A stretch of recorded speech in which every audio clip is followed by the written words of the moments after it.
But we begin with multiple developments and subpoenas in the case of convicted sex offender Jeffrey Epstein. Co-conspirator Ghislaine Maxwell is reportedly meeting with Justice Department officials later today. It comes on the heels of a House committee's decision to subpoena her for a deposition next month. The Justice Department will also be subpoenaed for those Epstein files. CBS News senior White House and political correspondent Ed O'Keefe has more on that. Ed, good to see you this morning. There are new reports alleging that President Trump was warned his name was in those Epstein files. What do we know? What we know is the Wall Street Journal and other outlets have reported this, and just because you're mentioned in those files doesn't mean you did anything wrong.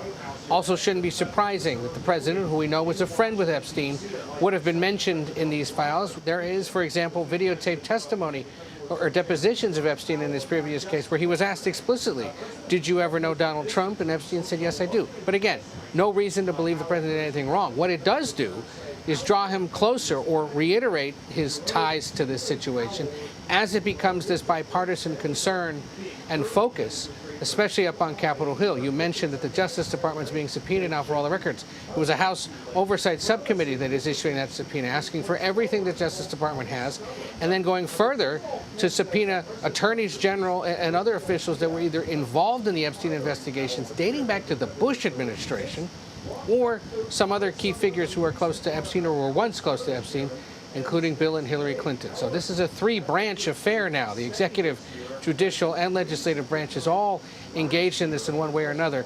The speed with which the Ghislaine Maxwell interview is happening shows you how quickly, how eagerly the Justice Department is trying to get a handle on this. The other thing we're tracking, Ed, those newly declassified documents on the potential Russian interference in the 2016 election. What do these documents actually show, and are they new? They are declassified by the National Intelligence Director, and she claims there is new information in there that essentially shows broader disagreement in the intelligence community about what exactly it was the Russians were trying to do around the 2016 election. The president's always been very sensitive to the accusation that either his campaign coordinated with Putin or that he was Putin's preferred candidate in that election. Nobody disputes that Russia tried to sow chaos or uncertainty or instability during the election season. That's been the result and the findings of several different reports through the years.